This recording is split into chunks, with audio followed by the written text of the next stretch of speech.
Indian gang known to target 6 being investigated for Stockton homicide. 23 ਦਸੰਬਰ ਨੂੰ ਇੱਕ murder ਹੋਇਆ, ਹੋਮੀਸਾਈਡ, ਕਤਲ। ਉਹਦੀ ਅਜੇ ਸ਼ਨਾਖਤ ਨਹੀਂ ਹੋਈ। ਜ਼ਾਹਰ ਹੈ ਕਿ ਵੀ ਉਹ ਸਿੱਖ ਹੈ। ਉਹਨੂੰ ਡਰੱਗ ਦੇ ਨਾਲ ਜੋੜਿਆ ਗਿਆ ਕਿ ਜੀ ਡਰੱਗ ਡੀਲ ਪੰਜਾਬ 'ਚ, ਇੱਥੇ ਅਸੀਂ ਉਹਦਾ ਬਦਲਾ ਲਿਆ। ਔਰ ਨਾਲ ਹੀ ਕਿਹਾ ਦੇ ਕਲੇਮਡ ਵਾਸ ਫॉर देयर ਐਨੀਮੀਜ਼ ਕਿ ਅਸੀਂ ਭਾਰਤ ਦੇ ਦੁਸ਼ਮਣਾਂ ਨੂੰ ਤਾੜਨਾ ਕਰਦੇ ਹਾਂ ਕਿ ਵੀ ਹੁਣ ਤੁਹਾਡਾ ਵੀ ਇਹੀ ਹਸ਼ਰ ਹੋਏਗਾ। Based on what we have observed, there has been a significant increase in Punjab gang activity in San Joaquin County.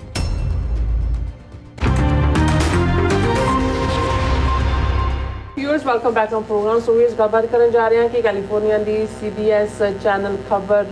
ਨਸ਼ਰ ਕੀਤੀ ਹੈ ਕਿ ਜਿਸ ਇੰਡੀਅਨ ਗੈਂਗ ਵੱਲੋਂ 23 ਦਸੰਬਰ ਨੂੰ ਇੱਕ ਕਤਲ ਕੀਤਾ ਗਿਆ ਸੀ, ਉਸ ਦੀ ਜ਼ਿੰਮੇਵਾਰੀ ਜਿਸ ਗੈਂਗ ਨੇ ਲਈ ਹੈ, ਉਸ ਨੇ ਦਾਅਵਾ ਕੀਤਾ ਹੈ ਕਿ ਅਸੀਂ ਇਵੇਂ ਹੀ ਭਾਰਤੀ ਦੁਸ਼ਮਣਾਂ ਨੂੰ ਨਿਸ਼ਾਨਾ ਬਣਾਵਾਂਗੇ। ਸੋ ਇਸ ਦੇ ਉੱਤੇ ਕੈਲੀਫੋਰਨੀਆ ਦੇ ਸਿੱਖ ਆਗੂਆਂ ਵੱਲੋਂ ਤਿੱਖਾ ਪ੍ਰਤੀਕਰਮ ਦਿੱਤਾ ਗਿਆ। ਸੋ ਇਸ ਬਾਰੇ ਆਪਾਂ ਗੱਲਬਾਤ ਕਰਨ ਜਾ ਰਹੇ ਹਾਂ। ਸੋ ਅਸੀਂ ਚਾਹਾਂਗੇ ਕਿ ਤੁਸੀਂ ਇਸੇ ਤਰ੍ਹਾਂ ਬਣੇ ਰਹਿਣਾ, ਦੇਖਣ ਸੁਣਨੇ ਲਿਖਣ ਲਈ ਤੁਹਾਡਾ ਸਭ ਦਾ ਬਹੁਤ ਬਹੁਤ ਧੰਨਵਾਦ। ਜੀ ਰਾਜ ਸਾਹਿਬ, ਕੀ ਕਹਿਣਾ ਚਾਹੋਗੇ? ਦੇਖੋ, ਜਿਹੜੀ ਹਕੀਕਤ ਪਿਛਲੇ ਵਰ੍ਹੇ ਦੇ ਵਿੱਚ ਕੈਨੇਡਾ 'ਚ ਜਿਹੜੀ ਹੀਅਰਿੰਗ ਉਹਨਾਂ ਦੀ ਸੇਫਟੀ ਡਿਪਾਰਟਮੈਂਟ ਦੇ ਸਾਹਮਣੇ, ਪਾਰਲੀਮੈਂਟਰੀ ਕਮੇਟੀ ਦੇ ਸਾਹਮਣੇ ਹੋਈ, ਉਸ ਤੋਂ ਇਹ ਗੱਲ ਬੜੀ ਉੱਭਰ ਕੇ ਸਾਹਮਣੇ ਆਈ ਕਿ ਕਿਵੇਂ ਭਾਰਤੀ ਏਜੰਸੀਆਂ ਨੇ, ਉਹਨਾਂ ਦੇ ਡਿਪਲੋਮੈਟਸ ਨੇ ਨਾ ਸਿਰਫ ਕੋਇਰੀਜ਼ਨ ਕਰਕੇ ਕੈਨੇਡੀਅਨ ਸਿਟੀਜ਼ਨਸ ਤੋਂ ਜਾਣਕਾਰੀ ਲਈ, ਜਿਹੜੀ ਉਹਨਾਂ ਨੇ ਜਿਹਨਾਂ ਗੈਂਗਸਟਰਸ ਨੂੰ ਉਹਨਾਂ ਨੇ ਇੱਥੇ ਸੈਟਲ ਕੀਤਾ ਹੈ ਫਰੌਤੀਆਂ ਲੈਣ ਦੇ ਨਾਂ ਥੱਲੇ, ਉਹਨਾਂ ਨੂੰ ਫਾਰਵਰਡ ਕੀਤੀ। ਉਹਨਾਂ ਰਾਹੀਂ ਅੱਗੋਂ ਵਾਇਲੈਂਸ ਹੋਈ। 25-26 ਕੇਸ ਇਸ ਕਿਸਮ ਦੇ ਜਿਹੜੇ ਰਜਿਸਟਰ ਹੋਏ ਨੇ ਔਰ ਇਸ ਲਈ 6 ਡਿਪਲੋਮੈਟ ਉਹਨਾਂ ਦੇ ਕੈਨੇਡਾ 'ਚੋਂ ਉਹਨਾਂ ਨੇ ਕੱਢੇ। ਔਰ ਉਸੇ ਪੀਰੀਅਡ 'ਚ ਹੀ ਅਸੀਂ ਕੈਲੀਫੋਰਨੀਆ ਦੇ ਹਵਾਲੇ ਨਾਲ ਵੀ ਔਰ ਈਵਨ ਇੰਡੀਆਨਾ ਦੇ ਹਵਾਲੇ ਨਾਲ ਵੀ ਗੱਲ ਕੀਤੀ ਸੀ ਕਿ ਕਿਵੇਂ ਉਸੇ ਗੈਂਗ ਵਾਲੀ ਜਿਹੜੀ ਲਾਈਨ ਅਮਰੀਕਾ ਦੇ ਵਿੱਚ ਆਈ ਹੈ, ਉਹਨੂੰ ਭਾਵੇਂ ਕੈਨੇਡਾ, ਜਿਵੇਂ ਇਹ ਆਇਆ ਕਿ ਲਾਰੈਂਸ ਬਿਸ਼ਨੋਈ, ਉਸ ਦਾ ਭਰਾ ਐਕਟਿਵ ਹੈ, ਬਾਅਦ 'ਚ ਉਹਦੇ ਫੜੇ ਜਾਣ ਦੀ ਖਬਰ ਵੀ ਕਨਫਰਮ ਹੋਈ ਅਮਰੀਕਾ 'ਚ ਕਿ ਭਾਈ ਉਹਨੂੰ ਕਿਵੇਂ ਕੀਤਾ ਗਿਆ। ਫਿਰ ਅਸੀਂ ਇੰਡੀਆਨਾ ਵਿਜ਼ਿਟ ਤੋਂ ਬਾਅਦ ਵੀ, ਕਿਉਂਕਿ ਕੈਲੀਫੋਰਨੀਆ 'ਚ ਵੀ ਜਦੋਂ ਸੈਕਰਾਮੈਂਟੋ ਨਗਰ ਕੀਰਤਨ ਸੀ, ਉਸ ਤੋਂ ਪਹਿਲਾਂ ਨਗਰ ਕੀਰਤਨ ਦੇ ਦੌਰਾਨ ਵਾਇਲੈਂਸ ਹੋਈ ਔਰ ਫਿਰ ਸੈਕਰਾਮੈਂਟੋ ਤੋਂ ਬਾਅਦ ਸਟਾਕਟਨ 'ਚ ਜਿਹੜਾ ਖਾਲਸਾ ਸਾਜਨਾ ਦਿਵਸ ਦਾ ਨਗਰ ਕੀਰਤਨ ਸੀ, ਉਹਦੇ 'ਚ ਆਲਮੋਸਟ ਨਗਰ ਕੀਰਤਨ ਤੋਂ 3-4 ਦਿਨ ਪਹਿਲਾਂ ਉਸ ਏਰੀਏ ਦੀ ਪੁਲਿਸ ਨੇ, ਖੁਫੀਆ ਏਜੰਸੀਆਂ ਨੇ 23-24 ਬੰਦੇ ਗੈਂਗਸਟਰ ਜਿਹੜੇ ਸੀ ਉਹ ਚੁੱਕੇ। ਨਹੀਂ ਤਾਂ ਉਹ ਪਲਾਨ ਕਰ ਰਹੇ ਸੀ ਸਟਾਕਟਨ ਦੇ ਵਿੱਚ ਕੋਈ ਨਾ ਕੋਈ ਵਾਇਲੈਂਟ ਐਕਟੀਵਿਟੀ ਕਰਨ ਦਾ, ਕਿਉਂਕਿ ਇਸ ਗੱਲ ਦਾ ਧਿਆਨ ਰਿਹਾ ਕਿ ਸਟਾਕਟਨ ਦਾ ਗੁਰਦੁਆਰਾ ਸਾਹਿਬ ਹਿਸਟੋਰੀਕਲ ਗੁਰਦੁਆਰਾ ਹੈ, 1912 ਦੇ ਵਿੱਚ ਹੋਂਦ ਦੇ ਵਿੱਚ ਆਇਆ। ਔਰ ਗਦਰ ਪਾਰਟੀ ਜਾਂ ਗਦਰ ਮੂਵਮੈਂਟ ਦਾ ਜਦੋਂ ਅਸੀਂ ਜ਼ਿਕਰ ਕਰਦੇ ਹਾਂ, ਜਿਸ ਦੇ ਉੱਤੇ ਕਿੰਨੀਆਂ PhDs ਔਰ ਕਿੰਨੀਆਂ ਕਿਤਾਬਾਂ ਲਿਖੀਆਂ ਗਈਆਂ, ਸੋ ਉਹ ਸਾਰੇ ਖਿੱਤੇ 'ਚ ਬੇਸ਼ੱਕ ਸਿੱਖ ਪਹਿਲਾਂ ਬ੍ਰਿਟਿਸ਼ ਕੋਲੰਬੀਆ ਰਾਹੀਂ ਕੈਲੀਫੋਰਨੀਆ ਆਏ,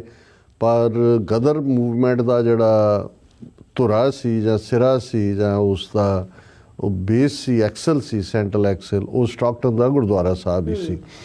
ਔਰ ਉੱਥੋਂ ਹੀ ਕਰਤਾਰ ਸਿੰਘ ਸਰਾਭਾ, ਬਾਬਾ ਸੋਹਣ ਸਿੰਘ ਪਕਨਾ, ਗੁਰਮੁਖ ਸਿੰਘ ਲਲ ਤੋਂ ਸੰਤ ਜਵਾਲਾ ਸਿੰਘ, ਇਹ ਸਾਰੀਆਂ ਵੱਡੀਆਂ ਸ਼ਖਸੀਅਤਾਂ ਜਿਨ੍ਹਾਂ ਨੇ ਬਹੁਤ ਵੱਡਾ ਰੋਲ ਅਦਾ ਕੀਤਾ ਹੋਇਆ। ਔਰ ਉਸੇ ਗੁਰਦੁਆਰਾ ਸਾਹਿਬ 'ਚ ਕਦੇ ਵਿਜੇ ਲਕਸ਼ਮੀ ਪੰਡਤ, ਨਹਿਰੂ ਦੀ ਭੈਣ, ਜਿਹੜੀ UN 'ਚ ਐਂਬੈਸਡਰ ਸੀ, ਜੇ ਮੈਂ ਗਲਤ ਨਾ ਹੋਵਾਂ ਤਾਂ ਨਹਿਰੂ ਵੀ ਸ਼ਾਇਦ ਕਿਸੇ ਵਿਜ਼ਿਟ ਵੇਲੇ, ਔਰ ਰਾਸ ਬਿਹਾਰੀ ਬੋਸ ਔਰ ਈਵਨ ਇਹ ਜਿਹੜੇ ਸਾਰੇ ਹੀ, ਲਾਲਾ ਹਰਦਿਆਲ, ਇਹ ਸਾਰੇ ਜਿਹੜੇ ਨੇ ਇਹ ਉਸ ਹਰ ਇੱਕ ਦਾ ਨੇ ਕਿਵੇਂ ਫਿਰ ਗਦਾਰੀ ਕੀਤੀ, ਕੀ ਰੋਲ ਅਦਾ ਕੀਤਾ, ਉਹ ਕਹਾਣੀ ਵੱਖਰੀ ਹੈ। ਪਰ ਇਹ ਕ੍ਰੈਡਿਟ ਦਿੱਤਾ ਜਾਂਦਾ ਹੈ ਕਿ ਭਾਈ ਜਦੋਂ ਕਿ ਅਜੇ ਭਾਰਤ ਦੇ ਵਿੱਚ ਗਾਂਧੀ ਤਾਂ ਸਰਵ ਕਰ ਰਿਹਾ ਸੀ ਬੈਠ ਕੇ ਸਾਊਥ ਅਫਰੀਕਾ 'ਚ, ਫਸਟ ਵਰਲਡ ਵਾਰ ਤੋਂ ਬਾਅਦ ਉੱਥੇ ਆਇਆ, ਉਦੋਂ ਤਾਂ ਅੰਗਰੇਜ਼ਾਂ ਦਾ ਸਾਰਜੈਂਟ ਮੇਜਰ ਬਣਿਆ ਹੋਇਆ ਸੀ। ਔਰ ਕਾਂਗਰਸ ਅਜੇ ਜਿਹੜੀ ਹੈ ਉਹ ਕਰਵਟ ਹੀ ਲੈ ਰਹੀ ਸੀ ਕਿ ਜੀ ਥੋੜ੍ਹੀ ਬਹੁਤ ਸਾਨੂੰ ਇੱਥੇ ਵੋਟ ਦਾ ਹੱਕ ਮਿਲ ਜਾਏ, ਬਰਾਬਰੀ ਮਿਲ ਜਾਏ, ਸਾਨੂੰ ਇੰਡੀਅਨਸ ਨੂੰ ਇਨਵੋਲਵ ਕੀਤਾ ਜਾਏ। ਉਸ ਜ਼ਮਾਨੇ 'ਚ 8000 ਸਿੱਖ ਜਿਹੜੇ ਅਮਰੀਕਾ ਕੈਨੇਡਾ 'ਚ ਆਏ ਸੀ, ਬ੍ਰਿਟਿਸ਼ ਕੋਲੰਬੀਆ ਔਰ ਕੈਲੀਫੋਰਨੀਆ, ਉਹਨਾਂ 'ਚੋਂ 7000 ਜਿਹੜੇ ਨੇ ਉਹ ਵਾਪਸ ਮੁੜ ਗਏ ਸੀ। ਕਾਮਾਗਾਟਾ ਮਾਰੂ ਜਹਾਜ਼ ਦਾ ਵਾਕਿਆ ਵੀ ਉਸ ਦੌਰ 'ਚ ਹੋਇਆ, ਗੁਰੂ ਨਾਨਕ ਜਹਾਜ਼, ਕਿ ਅਸੀਂ ਮੁਕੰਮਲ ਆਜ਼ਾਦ ਕਰਵਾਉਣਾ ਮੁਲਕ ਨੂੰ। ਔਰ ਇਹ ਵੱਖਰੀ ਕਹਾਣੀ ਹੈ ਕਿ ਕਿਵੇਂ ਡਿਸੈਪਸ਼ਨ ਜਾਂ ਕੰਸਪੀਰੇਸੀ ਜਾਂ ਬ੍ਰਿਟਿਸ਼ ਇੰਟੈਲੀਜੈਂਸ ਦੀ ਘੁਸਪੈਠ ਉਹਨੂੰ ਨਾਕਾਮਯਾਬ ਕੀਤਾ। ਲੇਕਿਨ ਇਹ ਗੱਲ ਜ਼ਰੂਰੀ ਹੈ ਸਮਝਣ ਦੇ ਲਈ ਕਿ ਜਿਸ ਧਰਤੀ ਤੋਂ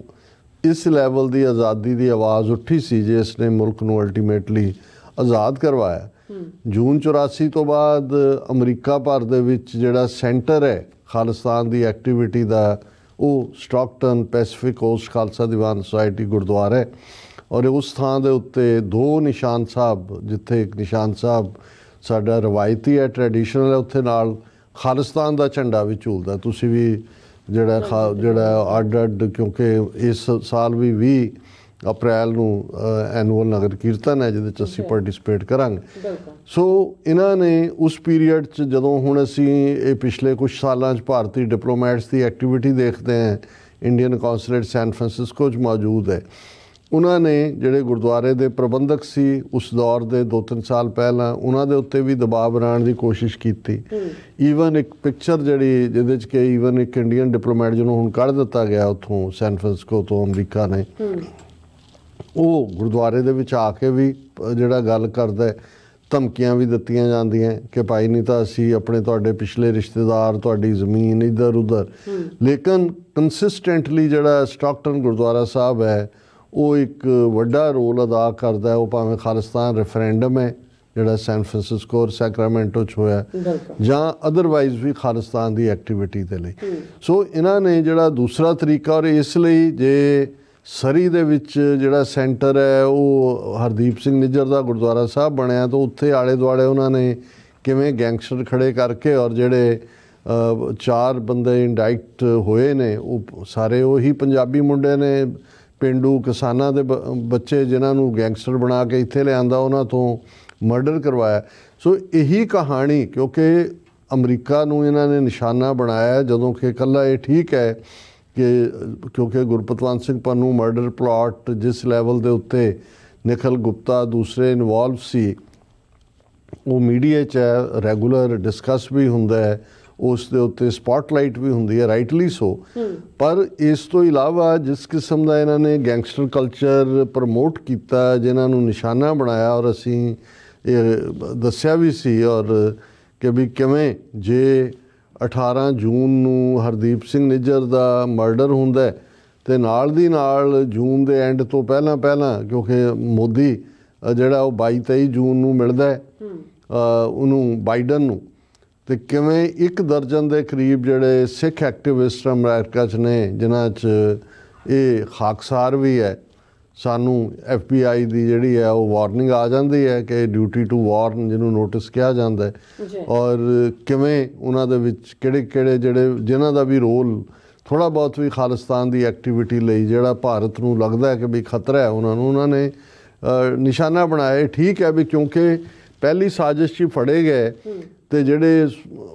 ਦੂਸਰੇ ਐਕਸ਼ਨ ਇਸ ਕਿਸਮ ਦਾ ਸਾਹਮਣੇ ਨਹੀਂ ਆਇਆ, ਪਰ ਅੰਦਰ ਖਾਤੇ ਸਾਨੂੰ ਇਹ ਲੱਗਦਾ ਰਿਹਾ ਵੀ ਜਿਵੇਂ ਇੰਡੀਆਨਾ ਦੇ ਵਿੱਚ ਡਰੱਗਸ ਲਿਆਉਣਾ, ਉਹ ਸਾਰੇ ਨੂੰ ਉਹ ਪਾਰਟ ਵੀ ਚੱਲ ਰਿਹਾ ਸੀ। ਹੁਣ ਜਿਹੜੀ ਕਹਾਣੀ ਅੱਜ ਪ੍ਰੋਮੀਨੈਂਟ ਜਿਹੜਾ ਉਹਨਾਂ ਦਾ CBS 13 ਦੀ ਸਟੋਰੀ ਹੈ, ਐਕਸਕਲੂਸਿਵ ਉਹਨਾਂ ਨੇ, ਔਰ ਸਾਰੇ ਸਿੱਖ ਸਰਕਲਸ ਦੇ ਵਿੱਚ ਡਿਸਕਸ ਹੋ ਰਹੀ ਹੈ, ਚਾਰੇ ਪਾਸੇ ਇਹ ਗਈ ਹੈ ਕਿ ਉਹਨਾਂ ਨੇ 23 ਦਸੰਬਰ ਨੂੰ ਇੱਕ ਨਵਾਂ ਏਰੀਆ ਮਾਊਂਟ ਐਲਬਰਸ ਵੇ, ਉਸ ਦੇ ਵਿੱਚ ਇੱਕ ਕੋਠੀ ਜਿਹਦੇ 'ਚ ਨਵੀਂ ਕੋਈ ਬਣੀ ਜਾਂ ਦੂਜੇ, ਉੱਥੇ ਇੱਕ ਦਾ ਮਰਡਰ ਹੋਇਆ, ਹੋਮੀਸਾਈਡ, ਕਤਲ। ਉਹਦੀ ਅਜੇ ਸ਼ਨਾਖਤ ਨਹੀਂ ਹੋਈ, ਜ਼ਾਹਰ ਹੈ ਕਿ ਵੀ ਉਹ ਸਿੱਖ ਹੈ, ਪੰਜਾਬੀ ਹੈ ਜਾਂ ਸਿੱਖ ਹੈ, ਕਿਉਂਕਿ ਇਸ ਕਹਾਣੀ ਦਾ ਲੁਬੇ ਲੁਬਾਬ ਇਹ ਹੈ ਕਿ ਉਸ ਦਾ ਕਤਲ ਕਰਨ ਵਾਲੀ ਗੈਂਗ ਨੇ ਫੇਸਬੁੱਕ ਦੇ ਉੱਤੇ ਜਿਹੜੀ ਹੈ ਇਸ ਦੀ ਉਹਨੂੰ ਡਰੱਗ ਦੇ ਨਾਲ ਜੋੜਿਆ ਗਿਆ ਕਿ ਜੀ ਡਰੱਗ ਡੀਲ ਪੰਜਾਬ 'ਚ, ਇੱਥੇ ਅਸੀਂ ਉਹਦਾ ਬਦਲਾ ਲਿਆ। ਔਰ ਦੂਜਾ, ਪਰ ਨਾਲ ਦੀ ਨਾਲ ਉਹਨਾਂ ਨੇ ਫੇਸਬੁੱਕ ਜਿਹੜੀ ਪੋਸਟ ਉਸ ਗੈਂਗ ਨੇ ਪਾਈ, ਉਹਨਾਂ ਨੇ ਰਿਸਪੌਂਸਿਬਿਲਟੀ ਲਈ ਉਸ ਕਿਲਿੰਗ ਦੀ, ਔਰ ਨਾਲ ਹੀ ਕਿਹਾ ਦੇ ਕਲੇਮਡ ਵਾਸ ਫਾਰ ਦੇਅਰ ਐਨੀਮੀਜ਼ ਕਿ ਅਸੀਂ ਬਾਕੀ ਸਾਰੇ ਵੀ ਆਪਣੇ ਦੁਸ਼ਮਣਾਂ ਮਤਲਬ ਭਾਰਤ ਦੇ ਦੁਸ਼ਮਣਾਂ ਨੂੰ ਤਾੜਨਾ ਕਰਦੇ ਹਾਂ ਕਿ ਵੀ ਹੁਣ ਤੁਹਾਡਾ ਵੀ ਇਹੀ ਹਸ਼ਰ ਹੋਏਗਾ। ਔਰ ਇਹ ਜਿਹੜੀ ਸਟੋਰੀ CBS ਨੇ ਕੀਤੀ ਉਹਨਾਂ ਦੀ ਟੈਲੀਵਿਜ਼ਨ ਦੇ ਉੱਤੇ ਵੀ ਔਰ ਪ੍ਰਿੰਟ 'ਚ ਵੀ, ਉਹਦਾ ਉਹਨਾਂ ਨੇ ਟਾਈਟਲ ਇਹ ਦਿੱਤਾ ਹੈ ਕਿ Indian gang known to target Sikhs being investigated for Stockton homicide ਕਿ ਜਿਹੜੀ ਇੰਡੀਅਨ ਗੈਂਗ ਨੇ ਪੰਜਾਬੀ ਗੈਂਗ ਜਿਹੜੀ ਜ਼ਾਹਰ ਹੈ ਉਹਨਾਂ ਦੇ ਇੰਡੀਅਨ ਏਜੰਸੀਆਂ ਨੇ ਖੜੀ ਕੀਤੀ ਹੋਈ ਹੈ, ਉਹਨਾਂ ਨੇ ਜਿਨ੍ਹਾਂ ਇਹ ਸਿੱਖਾਂ ਨੂੰ ਟਾਰਗੇਟ ਕੀਤਾ ਹੋਇਆ ਯਾਨੀ ਪ੍ਰੋ ਖਾਲਿਸਤਾਨ ਸਿੱਖਾਂ ਨੂੰ, ਉਹਨਾਂ ਦੀ ਇਨਵੈਸਟੀਗੇਸ਼ਨ ਹੋ ਰਹੀ ਹੈ ਉਸ ਗੈਂਗ ਦੀ ਜਿਹੜਾ ਹੋਮੀਸਾਈਡ 23 ਦਸੰਬਰ ਨੂੰ ਹੋਇਆ। ਹੁਣ ਇਹ ਇੱਕ ਬੜੀ ਸੀਰੀਅਸ ਖਬਰ ਹੈ ਔਰ ਇਸ ਦਾ ਮਤਲਬ ਇਹ ਹੈ ਕਿ ਇਸ ਦੇ ਬਾਵਜੂਦ ਕਿ ਅਮਰੀਕਾ 'ਚ ਪੂਰਾ ਫੁੱਲ ਅਲਰਟ ਹੈ। FBI ਨੇ ਇਸ ਤੋਂ ਪਹਿਲਾਂ ਔਰ ਸਾਡੇ ਚੈਨਲ ਤੇ ਵੀ FBI ਅਲਰਟ ਪੰਜਾਬੀ 'ਚ ਚੱਲਦਾ ਹੈ ਔਰ ਉਹਨਾਂ ਨੇ FBI ਵਾਰਨਿੰਗ ਜਿਹੜੀ ਹੈ ਮਲਟੀਪਲ ਮੀਟਿੰਗਸ ਕੀਤੀਆਂ ਨੇ ਉਹਨਾਂ ਨੇ ਕਮੇਟੀ ਦੇ ਨਾਲ ਔਰ ਉਸ ਦੇ ਵਿੱਚ ਉਹਨਾਂ ਨੇ ਜਿਹੜਾ ਇਹ ਵਾਰਨ ਕੀਤਾ ਹੋਇਆ। ਔਰ ਇਹ ਗੱਲ ਜਦੋਂ ਹੁਣ ਇਹ ਚੈਨਲ ਨੇ ਸਾਰੀ ਨਿਊਜ਼ ਨੂੰ ਬ੍ਰੇਕ ਕੀਤਾ ਤੇ ਉਸ ਤੋਂ ਇਹ ਗੱਲ ਸਾਹਮਣੇ ਆਉਂਦੀ ਹੈ ਕਿ ਵੀ ਆਲਰੇਡੀ ਇਹਨਾਂ ਗੈਂਗਸ ਦੀ ਜਿਹੜੀਆਂ ਜਿਨ੍ਹਾਂ ਨੂੰ ਇੰਡੀਅਨ ਕੌਂਸੂਲੇਟ ਦੀ ਪੁਸ਼ਤ ਪਨਾਈ ਹੈ ਜਾਂ ਉਹਨਾਂ ਦੀ ਖੜੀ ਕੀਤੀ ਹੈ, ਇਹਨਾਂ ਦੀ ਐਕਟੀਵਿਟੀ ਵੱਧ ਗਈ ਹੈ ਔਰ ਆਉਣ ਵਾਲੇ ਪੀਰੀਅਡ 'ਚ ਹੋਰ ਵੀ ਵਾਇਲੈਂਸ ਜਿਹੜੀ ਹੈ ਉਹ ਹੋ ਸਕਦੀ ਹੈ। ਇਹ ਗੱਲ ਮੈਂ ਨਹੀਂ ਕਹਿ ਰਿਹਾ, ਇਹ ਜਿਹੜਾ ਡਿਸਟ੍ਰਿਕਟ ਅਟਾਰਨੀ ਆਫਿਸ ਸੈਨ Joaquin County district attorney office ਨਾਲ ਜਦੋਂ CBS ਸੈਕਰਾਮੈਂਟੋ ਨੇ ਉਹਨਾਂ ਨੇ ਰਾਬਤਾ ਕੀਤਾ ਤੇ ਉਹਦੇ 'ਚ ਉਹਨਾਂ ਨੇ ਪੁੱਛਿਆ ਕਿ if there has been an uptick in Punjabi gang activity locally ਕਿ ਕੀ ਉਹਦੇ 'ਚ ਕੋਈ ਵਾਧਾ ਹੋਇਆ ਤੇ ਐਰਨ ਹੈਡ ਸਪੋਕਸ ਪਰਸਨ ਹੈ ਡਿਸਟ੍ਰਿਕਟ ਅਟਾਰਨੀ ਦਾ, ਉਹਨੇ ਜਿਹੜੀ ਸਟੇਟਮੈਂਟ CBS ਨੂੰ ਦਿੱਤੀ quote unquote, based on what we have observed there has been a significant increase in Punjab gang activity in San Joaquin County. Stockton ਸ਼ਹਿਰ ਹੈ, San Joaquin County ਹੈ। ਉਹਨੇ ਕਿਹਾ ਕਿ ਜੀ ਜੋ ਅਸੀਂ ਆਬਜ਼ਰਵ ਕੀਤਾ ਹੈ ਸਿਗਨੀਫਿਕੈਂਟ ਇਨਕਰੀਜ਼ ਮਤਲਬ ਬਹੁਤ ਜ਼ਿਆਦਾ ਗਤੀਵਿਧੀਆਂ ਵਧੀਆਂ ਹੋਈਆਂ ਨੇ Punjab gang activity the. We continue to work with law enforcement and now with the passage of Prop 36 ਇਹ ਕੋਈ ਸੈਕਰਾਮੈਂਟੋ ਦੇ ਵਿੱਚ ਮੇਰਾ ਖਿਆਲ ਹੈ ਪ੍ਰੋਪੋਜੀਸ਼ਨ 36 ਕੋਈ ਲਾਅ ਬਣਿਆ ਜਿਹਦੇ ਥੱਲੇ ਇਹਨਾਂ ਦੇ ਕੋਲ ਜ਼ਿਆਦਾ ਪਾਵਰਸ ਆਈਆਂ ਨੇ। ਉਹਨਾਂ ਨੇ ਕਿਹਾ ਕਿ ਵੀ ਹੁਣ now with the passage of prop 36 we can be even more proactive in addressing gang activity in San Joaquin County. ਸਪੈਲ ਜੇ ਨਾਲ ਹੁੰਦਾ ਹੈ ਪਰ ਕਿਉਂਕਿ ਸਪੈਨਿਸ਼ ਦੇ ਵਿੱਚ ਜੇ ਨੂੰ H ਪ੍ਰੋਨਾਊਂਸ ਕੀਤਾ ਜਾਂਦਾ, ਹੁਣ ਸੈਨ ਜੋਜ਼ੇ ਲਿਖਿਆ ਹੁੰਦਾ ਸੈਨ ਹੋਜ਼ੇ ਹੈ, ਸੋ ਇਹ ਸੈਨ ਹੋਆਕਿਨ ਕਾਉਂਟੀ ਹੈ। ਔਰ ਉਹਨਾਂ ਨੇ ਨਾਲ ਹੀ ਸਟਾਕਟਨ ਪੁਲਿਸ ਨੇ ਕਿਹਾ ਵੀ ਉਹਦੇ ਡਿਟੈਕਟਿਵ ਜਿਹੜੇ ਨੇ ਉਹ ਕੰਮ ਕਰ ਰਹੇ ਨੇ ਇਸ ਸਾਰੇ ਦੇ ਉੱਤੇ, ਇਨਵੈਸਟੀਗੇਸ਼ਨ ਜਿਹੜੀ ਹੈ ਅੱਗੇ ਚੱਲ ਰਹੀ ਹੈ। ਔਰ ਇਸ ਦੇ ਉੱਤੇ ਖਾਸ ਤੌਰ 'ਤੇ ਜਿਹੜਾ ਉਹਨਾਂ ਨੇ ਇੰਟਰਵਿਊ ਕੀਤਾ ਉਹਨਾਂ ਦੇ ਚੈਨਲ ਨੇ CBS ਨੇ ਤੇਜਪਾਲ ਸਿੰਘ ਬੈਣੀਪਾਲ, ਇਹ ਯੰਗ ਹਿਸਟੋਰੀਅਨ ਹੈ, PhD ਇਹਨਾਂ ਨੇ ਗਦਰ ਮੂਵਮੈਂਟ ਦੇ ਉੱਤੇ ਹੀ ਕੀਤੀ ਹੈ ਕਿ ਕੀ ਉਹਨਾਂ ਦਾ ਔਰ ਸਾਡੇ ਨਾਲ ਬਹੁਤ ਪਿਆਰ ਕਰਦਾ ਹੈ। ਉਸ ਨੇ ਇੰਟਰਵਿਊ ਦਿੱਤਾ ਹੈ, ਉਹਨਾਂ ਨੇ ਕਿਹਾ ਔਰ ਉਹ ਨਾਲ ਵਾਕ ਵੀ ਕਰ ਰਿਹਾ ਜਿਹੜਾ ਵੀ ਉਹਨਾਂ ਦੇ TV ਵੀਡੀਓ ਦੇ ਉੱਤੇ ਚੱਲ ਰਿਹਾ ਸੀ ਕਿ ਫॉर ਮੀ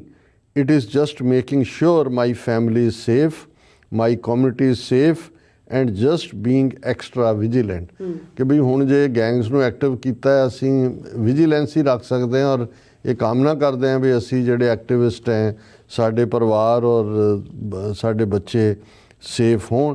ਔਰ ਹੁਣ ਇਹ ਜਦੋਂ ਇਹਦਾ ਮਰਡਰ ਹੋਇਆ 23 ਦਸੰਬਰ ਨੂੰ ਜਿਹਦਾ ਇਸ ਗੈਂਗ ਨੇ ਜ਼ਿੰਮੇਵਾਰੀ ਲਈ, ਉਹਨਾਂ ਦਾ ਨੇਬਰ ਜਿਹੜਾ ਹੈ ਉਸ ਘਰ ਦੇ ਨਾਲ ਦਾ ਬ੍ਰਾਇਨ ਐਬਰੀਗਾਨਾ, ਉਹਦਾ ਇੰਟਰਵਿਊ ਹੈ। ਉਹਨੇ ਕਿਹਾ ਜੀ ਵੀ ਹਰਡ 10 ਗਨ ਸ਼ਾਟਸ, 10 ਗੋਲੀਆਂ ਸੀ ਚੱਲਦੀਆਂ ਦੇਖੀਆਂ ਔਰ ਸਾਡੇ ਤੋਂ ਨੈਕਸਟ ਡੋਰ ਹੈ ਔਰ ਉਹ ਹਮੇਸ਼ਾ ਹੀ ਇੱਥੇ ਰੌਣਕ ਰਹੀ ਇਸ ਘਰ 'ਚ, ਲੋਕ ਆਉਂਦੇ ਜਾਂਦੇ ਸੀ, ਗੈਰਾਜ ਹਮੇਸ਼ਾ ਆਲ ਦਾ ਟਾਈਮ ਓਪਨ ਸੀ day and nights, cars were coming and going. ਔਰ ਇਹ ਹੁਣ ਇਸ ਨੂੰ ਇੰਡੀਅਨ ਮੀਡੀਆ ਸਾਈਟਸ ਨੇ ਇਹ ਕਿਹਾ ਕਿ ਜੀ ਪੰਜਾਬੀ ਗੈਂਗ ਨੇ ਬਦਲਾ ਲੈ ਲਿਆ ਔਰ ਇਹ ਅੱਗੋਂ ਵੀ ਜਿਹੜੇ ਐਂਟੀ ਗਵਰਨਮੈਂਟ ਨੇ ਸਿੱਖ ਨੇ ਉਹਨਾਂ ਨੂੰ ਇਹ ਸਬਕ ਸਿਖਾਇਆ ਜਾਏਗਾ ਔਰ ਇਹ ਸਾਰੇ ਦੇ ਉੱਤੇ ਆਧਾਰਿਤ ਹੈ। ਔਰ ਇਸ ਦੇ ਉੱਤੇ ਈਵਨ ਹਾਲਾਂਕਿ ਇਸ ਤੋਂ ਪਹਿਲਾਂ ਅਕਤੂਬਰ ਦੇ ਵਿੱਚ ਇੱਕ ਸੈਕਰਾਮੈਂਟੋ ਬੀ ਨੇ ਓਪੀਨੀਅਨ ਪੇਜ 'ਤੇ ਆਰਟੀਕਲ ਡਾਕਟਰ ਪ੍ਰਿਤਪਾਲ ਦਾ ਲਿਖਿਆ ਛਾਪਿਆ ਸੀ ਜਿਹਦਾ ਟਾਈਟਲ ਹੀ ਇਹ ਸੀ ਕਿ even in California Sikh Americans are being attacked for their religion and politics। ਔਰ ਹੁਣ ਇਹ ਉਦੋਂ ਵੀ ਵਾਰਨ ਸੀ ਵੀ ਇੱਕ ਤਾਂ ਓਵਰਆਲ ਜੋ ਦਹਿਸ਼ਤ ਦਾ ਮਾਹੌਲ ਹੈ ਹੀ ਹੈ ਉਹ ਤਾਂ ਉਹਨਾਂ ਨੇ ਕੀਤਾ ਹੀ ਸੀ, ਕਿਉਂਕਿ ਉਦੋਂ ਵੀ ਇੱਕ ਜਿਹੜੀ ਹੈ ਡਰਾਈਵ ਬਾਈ ਸ਼ੂਟਿੰਗ ਹੋਈ ਸੀ ਵੈਕਿਆ ਵਿਲੇਜ 'ਚ ਅਗਸਤ 11 ਨੂੰ, ਜਿਹਦੇ 'ਚ ਸਿੱਖ American advocate Satinderpal Singh Raju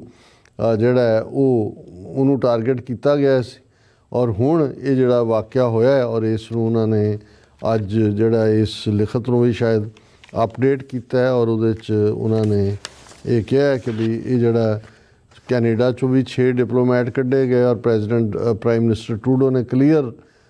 evidence ਦੇ ਨਾਲ ਕਿਹਾ ਸੀ ਕਿ ਭਾਈ ਕਿਵੇਂ ਇੰਡੀਅਨ ਜਿਹੜੀ ਹੈ ਉਹ ਇਨਵੋਲਵ ਨੇ ਏਜੰਸੀਆਂ। ਔਰ ਇਹ ਈਵਨ ਡਾਕਟਰ ਜਸਮੀਤ ਬੈਂਸ ਜਿਹੜੇ ਡੈਮੋਕ੍ਰੈਟਸ ਅਸੈਂਬਲੀ ਵੂਮਨ ਨੇ ਡਿਲੈਨੋ ਤੋਂ, ਉਹਨਾਂ ਨੇ ਵੀ ਟਰਾਂਸਨੈਸ਼ਨਲ ਰਿਪਰੈਸ਼ਨ ਦੀ ਗੱਲ ਕਰਦਿਆਂ ਕਿਹਾ ਸੀ ਕਿ ਭਾਈ ਕਿਵੇਂ ਉਹਨਾਂ ਨੂੰ ਵੀ ਧਮਕੀਆਂ ਆਫਿਸ 'ਚ ਆ ਕੇ ਵੀ ਔਰ ਦੂਸਰੇ ਵੀ। ਪਰ ਇਹ ਹੁਣ ਜਿਹੜਾ ਇੰਨੀ ਤੇਜ਼ ਨਾਲ ਇਹ ਗੈਂਗਸਟਰਸ ਦਾ ਐਕਟ ਕਰਨਾ ਔਰ ਫਿਰ ਕਲੇਮ ਕਰਨਾ ਇਹ ਦੱਸਦਾ ਹੈ ਕਿ ਵੀ ਆਉਣ ਵਾਲੇ ਪੀਰੀਅਡ ਦੇ ਵਿੱਚ ਇਹ ਵੱਡੇ ਪੈਮਾਨੇ 'ਤੇ ਕੁਝ ਵੀ ਕਰ ਸਕਦੇ ਨੇ। ਔਰ ਅਸੀਂ ਤਾਂ ਇਹੀ ਦਰਖਾਸਤ ਹੀ ਕਰ ਸਕਦੇ ਹਾਂ ਅਮਰੀਕਨ ਲਾਅ ਐਨਫੋਰਸਮੈਂਟ ਏਜੰਸੀਜ਼ ਨੂੰ, ਇੰਟੈਲੀਜੈਂਸ ਏਜੰਸੀਜ਼ ਨੂੰ, ਕਿਉਂਕਿ ਜਿਸ ਕਿਸਮ ਦਾ ਨਫ਼ਰਤ ਦਾ ਮਾਹੌਲ ਜਿਵੇਂ ਉਹ ਗੋਬਰ ਆ ਰਹੀ ਹੈ ਉੱਥੇ ਬੈਠਾ ਹੈ, ਸਿੱਖਾਂ ਨੂੰ ਕਦੇ ਰਵਾਂਡਾ ਪਲਾਨ ਕਹਿੰਦਾ ਹੈ। ਔਰ ਇੱਕ ਉਹਦੀ ਪੁਰਾਣੀ ਵੀਡੀਓ ਅੱਜ ਸਾਨੂੰ ਕਿਸੇ ਨੇ ਫਾਰਵਰਡ ਕੀਤੀ ਜਿਹਦੇ 'ਚ ਉਹ ਕਹਿੰਦਾ ਵੀ ਜੇ ਮੇਰੇ ਕੋਲ ਪਾਵਰ ਹੁੰਦੀ ਤਾਂ ਮੈਂ ਕਦੋਂ ਦੇ ਸਾਰੇ ਠੋਕੇ ਹੁੰਦੇ ਬਾਹਰ ਨੇ, ਕੋਈ ਪਰਵਾਹ ਨਾ ਕਰੋ, ਚੀਨ ਕਿਹੜਾ ਪਰਵਾਹ ਕਰਦਾ। ਉਹ ਕਹਿੰਦਾ ਕਿ ਮੈਂ 5 ਸਾਲ ਪਹਿਲਾਂ ਗੁਰਪਤਵੰਤ ਪੰਨੂ ਨੂੰ ਠੋਕ ਦੇਣਾ ਸੀ, ਇਹ ਜਿਹੜੇ ਬਾਹਰ ਖਾਲਿਸਤਾਨੀ ਦੂਜੇ ਤੀਜੇ ਨੇ। ਹੁਣ ਜਿਹੜੀ ਇੰਨੀ ਨਫ਼ਰਤ ਫੈਲਾਉਣ ਵਾਲੇ ਨੇ, ਅਸੀਂ ਤਾਂ ਨਾਰਮਲ ਫੈਕਟਸ ਨਾਲ ਗੱਲ ਕਰਦੇ ਹਾਂ ਤਾਂ ਸਾਡੇ ਸਿਰ ਤੇ ਤਲਵਾਰ ਲਟਕਾਈ ਹੋਈ ਹੈ YouTube ਨੇ ਔਰ ਦੂਸਰਿਆਂ ਨੇ, ਫੇਸਬੁੱਕ ਵੈਸੇ ਬੰਦ ਕੀਤੀ ਹੋਈ ਹੈ, ਤੇ ਕੌਣ ਅਲਾਉ ਕਰਦਾ ਇਹਨਾਂ ਨੂੰ। ਸੋ ਇਹ ਇਕੱਲਾ ਇਹ ਨਹੀਂ ਹੈ ਵੀ ਉੱਥੇ ਬੈਠੇ ਉਹੀ ਕੋਈ ਜਿਹੜੇ ਨੇ ਉਹ ਆਪਣਾ ਨਫ਼ਰਤੀ ਭੜਾਸ ਕੱਢ ਰਹੇ ਨੇ, ਇਹ ਪੂਰਾ ਇੱਕ ਨੈਟਵਰਕਿੰਗ ਹੈ। ਔਰ ਅਨਫੋਰਚੂਨੇਟਲੀ ਸੋਸ਼ਲ ਮੀਡੀਆ ਦੇ ਜਿਹੜੇ ਮਾਲਕ ਨੇ, ਜਿਹੜੇ ਵੱਡੇ ਜ਼ਾਰ ਨੇ, ਉਹ ਵੀ ਇਹਨਾਂ ਦੀ ਪੁਸ਼ਤ ਪਨਾਹੀ ਕਰਦੇ ਨੇ। ਪਰ ਅਸੀਂ ਇਸ ਮੁੱਦੇ ਦੇ ਉੱਤੇ, ਕਿਉਂਕਿ ਅੱਜ ਦੀ ਖਬਰ ਹੈ ਇਸ ਡਾਕਟਰ ਨਾਲ ਰਿਲੇਟਡ, ਜਿਹੜੀਆਂ ਵੀ ਕੋਈ ਹੋਰ ਡਿਵੈਲਪਮੈਂਟਸ ਹੋਈਆਂ ਉਹਨਾਂ ਨੂੰ ਵੀ ਅੱਗੇ ਕਰਾਂਗੇ। ਜੀ ਰਾਜ ਸਾਹਿਬ ਤੁਹਾਡਾ ਬਹੁਤ ਬਹੁਤ ਸ਼ੁਕਰੀਆ। ਸੋ ਇੱਥੇ ਲੈਣਾ ਬ੍ਰੇਕ। ਵਿਊਅਰਸ ਤੁਸੀਂ ਇਸ ਤਰ੍ਹਾਂ ਬੜੇ ਰਹਿਣਾ, ਮਿਲਦੇ ਆ ਛੋਟੇ ਜਿਹੇ ਬ੍ਰੇਕ ਤੋਂ ਬਾਅਦ।